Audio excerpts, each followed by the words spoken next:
Hello students, आज हम लोग ड्रीम वेलोसिटी के बारे में डिस्कस करेंगे। ड्रीम वेलोसिटी बहुत ही एक इम्पोर्टेंट छोटा सा टॉपिक है जो बोर्ड के एग्जाम में बराबर इसको पूछा जाता है, इसीलिए इसको आप लोग बढ़िया से थोड़ा सा समझिएगा। ड्रीम वेलोसिटी को हम लोग हिंदी में अपवाह वेग कहते हैं। ठीक है, अपवाह वेग क्या होता है? किसी भी कंडक्टर का उसके बारे में हम लोग को यहाँ एक्सप्लेन करना है। समझ गए? तो अपवाह वेग होता क्या है? एक्चुअली इसका डिफिनेशन अगर देना चाहते हैं तो आप दे सकते हैं। किसी भी चालक में, ठीक है ना, किसी भी चालक में विद्युत क्षेत्र के प्रभाव में, विद्युत क्षेत्र के प्रभाव में किसी भी चालक में, ठीक है, इलेक्ट्रॉन की, सभी इलेक्ट्रॉन के औसत वेग को ही हम लोग अपवाह वेग कहते हैं। याद रखिएगा, इलेक्ट्रिक फील्ड के प्रेजेंसी में, ठीक है ना, इलेक्ट्रिक फील्ड की प्रेजेंसी में जितनी भी वैलेंस इलेक्ट्रॉन होता है, संयोजी इलेक्ट्रॉन होता है, वैलेंस इलेक्ट्रॉन का औसत यानी एवरेज वेलोसिटी ही ड्रीम वेलोसिटी कहलाता है। समझ में आ गया?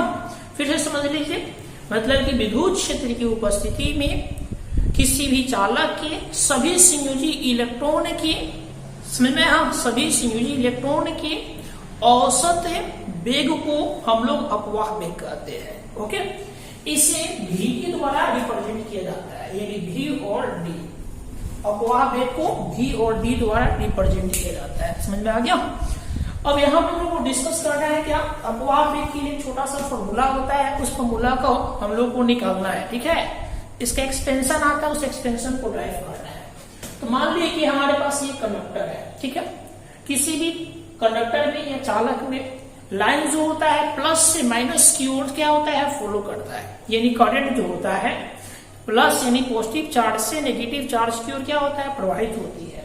तो मेरे यहाँ पे मेन सप्लाई जो होता है पॉजिटिव से नेगेटिव की ओर होगा। या ऐसे समझिए कि इस चालक जो, ये जो चालक है, इस चालक में विद्युत क्षेत्र जो है प्लस चार्ज से यानी प्लस छोड़ से, समझ गया, माइनस छोड़ की ओर है, यानी पॉजिटिव टर्मिनल से नेगेटिव टर्मिनल की ओर विद्युत क्षेत्र की दिशा है। ठीक है, अब यहाँ पे देखेंगे जो इस चालक के अंदर जो संयोजी इलेक्ट्रॉन होगा उसकी दिशा माइनस से प्लस की ओर होगी।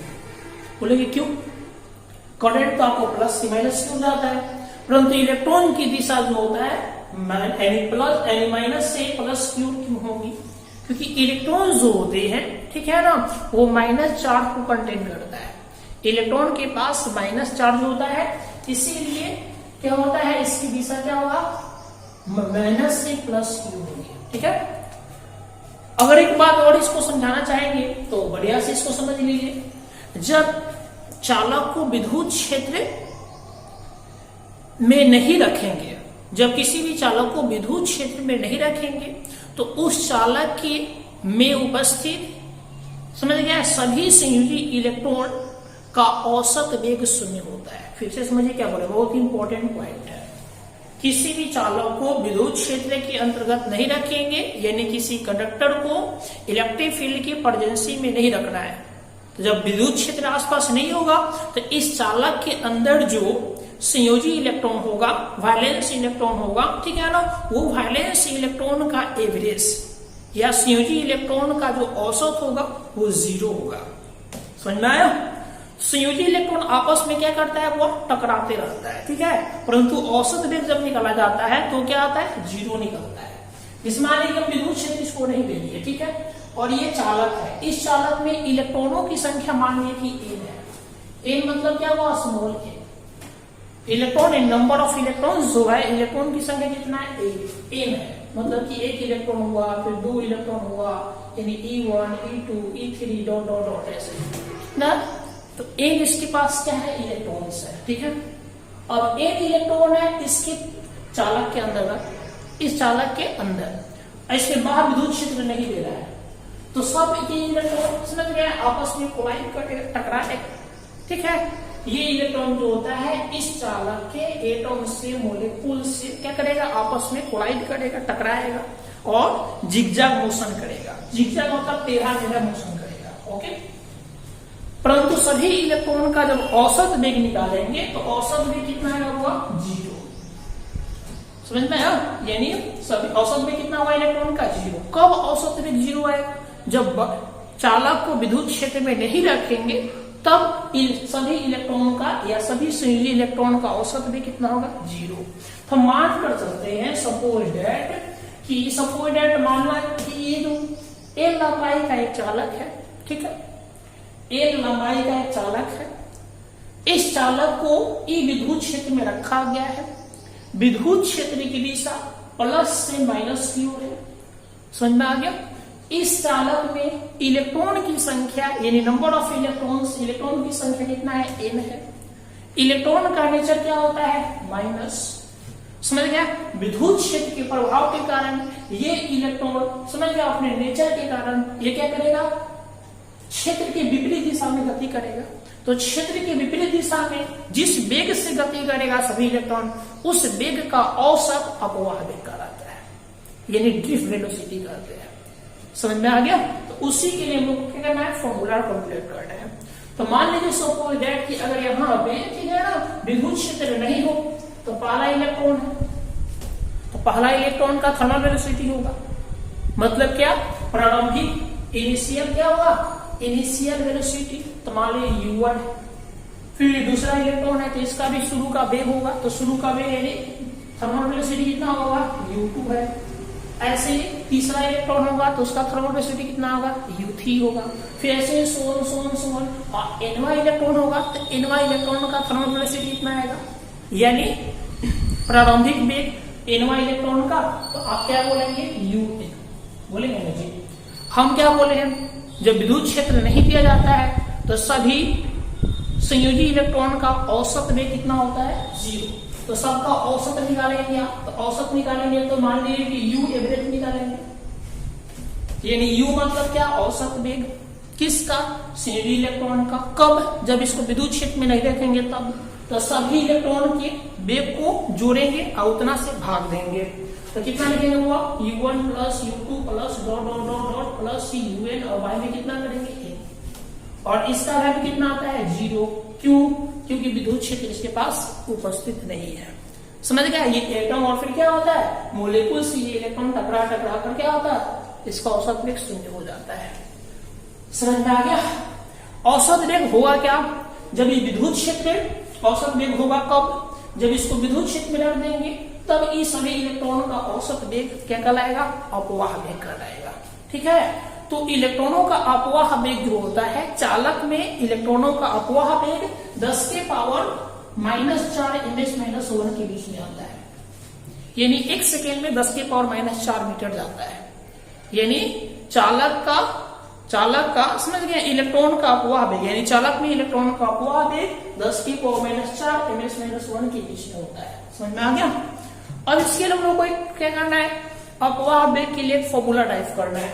फॉर्मूला टाइप करने के लिए हम लोग क्या करेंगे? यहाँ पे देखिए, डी वेलोसिटी अपवाह वेग है। मान लीजिए कि अगर इस चालक में, इस कंडक्टर में दोनों छोरों के बीच में विभवांतर भी है, तो भी मतलब क्या? पीडी मतलब क्या? पोटेंशियल डिफरेंस, विभवांतर। एल क्या है? लंबाई है, इस चालक की लंबाई एल है। ई क्या है? विद्युत क्षेत्र है, इलेक्ट्रिक फील्ड। विद्युत क्षेत्र का दिशा क्या है? प्लस से माइनस, जबकि इलेक्ट्रॉन गति किसे कर रहा है? माइनस से प्लस की। ठीक है? अब हम लोग देखिए कि हम लोग पोटेंशियल का परिभाषा पढ़े हैं। ई विद्युत क्षेत्र निकालना है तो विद्युत क्षेत्र का सूत्र होता है विद्युत क्षेत्र बराबर विभवांतर बटा लंबाई। ठीक है? यही सूत्र है। ई क्या है? विद्युत क्षेत्र, इलेक्ट्रिक फील्ड। इस इलेक्ट्रिक फील्ड तो ये क्या हुआ? विभवांतर बटा में क्या? लंबाई। विभवांतर का सिंबल क्या लेते हैं? यानी पोटेंशियल डिफरेंस बाय लेंथ, तो पोटेंशियल डिफरेंस का सिंबल v लेते हैं और लंबाई मेरे पास कितना है? l, इसलिए v बाई l फॉर्मूला है। यानी इस चालक में आपके पास, समझ गया, E कितना है? तो E है v बाई l है। अब v बाई l है तो जैसे ये चालक को विद्युत क्षेत्र में रखेंगे तो ये सभी इलेक्ट्रॉन बल का अनुभव करेगा, फोर्स का अनुभव करेगा, और वो फोर्स इसके विरुद्ध होगा। तो ये किधर है? प्लस से माइनस की ओर। परंतु इलेक्ट्रॉन का नेचर क्या है? माइनस, इसीलिए बल कैसा अनुभव करेगा? माइनस से प्लस की ओर। तो वो बल कितना होगा? तो बल निकालने का यहाँ फॉर्मूला है। F बराबर क्या होता है? -E, मतलब ये चार्ज E क्या है? विद्युत क्षेत्र। ये कहां से फॉर्मूला आया? तो हम लोग फर्स्ट चैप्टर में विद्युत क्षेत्र की तीव्रता पढ़े हैं। तो विद्युत क्षेत्र की तीव्रता से फॉर्मूला है, ठीक है ना, बल इलेक्ट्रोस्टैटिक फोर्स का डिफिनेशन में आया था F इक्वल टू, हालांकि एक्चुअली ये होता है जानते हैं कैसे, ये होता है ऐसे E equal to F E बटा क्यू नॉट। विद्युत क्षेत्र की तीव्रता का डिफिनेशन हम लोग पढ़े थे इलेक्ट्रिक फील्ड इंटेंसिटी का, वहीं पे आया था E is equal to F E बटा क्यू नॉट, यानी बल बटा आवेश का अनुपात को विद्युत क्षेत्र कहते हैं। यहाँ से बल निकालेंगे तो ये गुना हो जाएगा, तो E क्या है विद्युत क्षेत्र, क्यू नॉट क्या है आवेश, इसीलिए यहाँ पे इलेक्ट्रॉन का चार्ज माइनस E और विद्युत क्षेत्र मेरे पास E है, तो बल इतना अनुभव करेगा, यानी माइनस E छोटा में और कैपिटल में E गुना में इतना बल जो है F, प्रत्येक इलेक्ट्रॉन यही बल का अनुभव करेगा, समझ गए ना। और इस बल के कारण जो है, ठीक है ना, ये इलेक्ट्रॉन नेगेटिव से पॉजिटिव की ओर जिगजैग मोशन से क्या करेगा, ट्रेवल करेगा, यानी गति करेगा, यानी चलेगा। अब ये मोशन करेगा तो इसके अंदर त्वरण होगा, तो त्वरण निकालने का सूत्र क्या है, F बराबर m में, तो हम लोग के पास सूत्र क्या है, F बराबर m में, है ना जी, F बराबर m में, यहाँ से A निकालेंगे, A निकालेंगे तो कितना होगा F बटा m, तो यहाँ लिखेंगे F बटा m, और F का मान मेरे पास ऊपर है, तो F का मान माइनस E इंटू में E यहाँ भर दिए, यही F है, और बटा में m क्या है, इलेक्ट्रॉन का द्रव्यमान। इतना त्वरण और इतना बल से, समझ गया ना, ये इलेक्ट्रॉन नेगेटिव छोर से पॉजिटिव छोर की ओर क्या होता है, जिगजैग मोशन करना स्टार्ट कर देगा। ओके, अब देखेंगे ध्यान से, किसी समय जब विद्युत क्षेत्र मिला तो शुरू का वेग कितना था, u1 u2, जब विद्युत क्षेत्र मिल जाएगा तो वेग क्या होगा, चेंज हो जाएगा, समझ में आया। इलेक्ट्रिक फील्ड जब मिल जाएगा तो वेग चेंज होगा, तो मान लिया पहला इलेक्ट्रॉन का वेग चेंज हो गया, क्यों चेंज हो गया, क्योंकि इलेक्ट्रिक फील्ड में रखा गया है, तो वेग क्या हो गया, u1 से क्या होगा, v1 बन जाएगा, दूसरा इलेक्ट्रॉन का u2 से क्या बन जाएगा, v2 बन जाएगा, समझ गया ना। तो टाइम लगेगा ना, तो इलेक्ट्रॉन आपस में कोलाइड करता है, किससे कोलाइड करता है, तो चालक के अंदर, समझ गया ना, एटम और फिर क्या आयन से, तो कोलाइड करने वाला जो टाइम होता है उसको हम टाइम को बोलते हैं टाउ, रिलैक्सेशन टाइम कहा जाता है, क्या बोलेंगे, टाउ। तो मेरे पास सूत्र है, कह रहा है at any instant of time, किसी समय किसी क्षण, ठीक है ना। पहला इलेक्ट्रॉन का अंतिम वेग देखेंगे, तो मेरे पास सूत्र क्या है, v equal to U plus kt, तो पहला इलेक्ट्रॉन का निकालेंगे अंतिम वेग कितना है, तो पहला इलेक्ट्रॉन का अंतिम वेग कितना हुआ, v1, तो इसका प्रारंभिक वेग कितना था, u1, और त्वरण कितना होगा, a, टाउ1 क्या होगा समय, यानी पहला इलेक्ट्रॉन चालक के अंदर एटम और मोलेकुल से टकराने वाला जो टाइम होता है उस टाइम को टाउ1 कहेंगे। ए त्वरण है, u1 क्या कर रहा है, पहला इलेक्ट्रॉन का प्रारंभिक वेग या थर्मल वेलोसिटी इनिशियली, कब, जब विद्युत क्षेत्र उपस्थित नहीं था, और जब विद्युत क्षेत्र उपस्थित होगा तो इलेक्ट्रॉन का वेग बदल जाएगा, तो v1 क्या बताएगा, पहला इलेक्ट्रॉन का अंतिम वेग, यानी थर्मल वेलोसिटी क्या, फर्स्ट इलेक्ट्रॉन का फाइनल। इसी तरह दूसरे इलेक्ट्रॉन का अंतिम वेग निकालेंगे तो इसी सूत्र से बिठा देंगे, तो मेरे पास v2 equal to u2 plus a into टाउ2, यानी टाउ2 क्या है, दूसरा इलेक्ट्रॉन से टकराने वाला टाइम, यानी दूसरा इलेक्ट्रॉन एटम और आयन से टकराने वाला टाइम को टाउ2 कह रहे हैं, ठीक है। इसी तरह मेरे पास इलेक्ट्रॉन की संख्या कितना था, m था, हम शुरू में डिस्कस किए, तो तीसरा इलेक्ट्रॉन का निकालेंगे तो v3 आएगा, चौथा इलेक्ट्रॉन का निकालेंगे v4 आएगा, ऐसे डॉट सबका निकालेंगे, और लास्ट में हम लोग nवां इलेक्ट्रॉन का अंतिम वेग निकालेंगे, अंतिम यानी फाइनल वेलोसिटी, तो vn निकालेंगे, तो vn निकालेंगे तो फिर ऐसे ही बैठ जाएगा un plus a into tau, क्या निकालेंगे, un plus un equal to vn equal to un plus a into tau. अब मेरे पास ये टोटल का टोटल क्या हुआ, विद्युत क्षेत्र की उपस्थिति में प्रत्येक इलेक्ट्रॉन का, समझ गया ना, ये क्या है हमारे पास, वेग है। और परिभाषा हम लोग पढ़े थे ड्रिव वेलोसिटी की, ये ड्रिव वेलोसिटी सभी इलेक्ट्रॉनों का औसत वेग होता है, तो यहाँ लिखा हुआ है according to definition of vd, drift velocity के परिभाषा से हम क्या जानते हैं, अपवाह वेग सभी इलेक्ट्रॉनों का क्या होता है, औसत होता है, यही ना पढ़ेंगे जी। तो औसत निकालने का सूत्र क्या है, जितना इलेक्ट्रॉन है सब इलेक्ट्रॉन का वेग को जोड़ेंगे और उतना इलेक्ट्रॉन से भाग दे देंगे, तो मेरे पास vd क्या है, अपवाह वेग, अपवाह वेग मतलब क्या, ड्रिव वेलोसिटी, पहला इलेक्ट्रॉन का अंतिम वेग कितना था, v1, दूसरा इलेक्ट्रॉन का कितना था, v2, ऐसे डॉट डॉट डॉट, कितना इलेक्ट्रॉन था, n1, n1 इलेक्ट्रॉन का कितना है वेग, vn, तो सबको जोड़ दिए, इलेक्ट्रॉन की संख्या कितना है हमारे पास n, इतना से भाग देंगे। ओके, अब हम लोग देखेंगे इसको मॉडिफाई करेंगे। यहाँ पे देखेंगे ध्यान से, तो V1 का वैल्यू कितना मेरे पास, तो V1 का वैल्यू यहां से करेंगे U1 plus a into tau one, तो यहां पर दिए। Okay, U1 plus a into कितना टाउ वन। इसके बाद V2 का वैल्यू बढ़ेंगे तो U2 plus a into tau two. इसी प्रकार V3 का वैल्यू बढ़ेंगे, V4 का वैल्यू बढ़ेंगे, इसी प्रकार dot dot dot dot value बढ़ेंगे और लास्ट में nवां इलेक्ट्रॉन का वैल्यू बढ़ेंगे। तो nवां इलेक्ट्रॉन का अंतिम में कितना होगा, तो UN plus a into tau n होगा। ओके, और सब का बाटा क्या लिखना पड़ेगा n, क्योंकि औसत निकालना है ना, तो टोटल इलेक्ट्रॉन कितना है n। अब n को क्या करेंगे, सजा देंगे U1 U2 dot dot dot UN, तो यहाँ देखिए U1 plus U2 plus dot dot UN एक साथ कर दिए और बाटा में क्या कर देंगे n प्लस।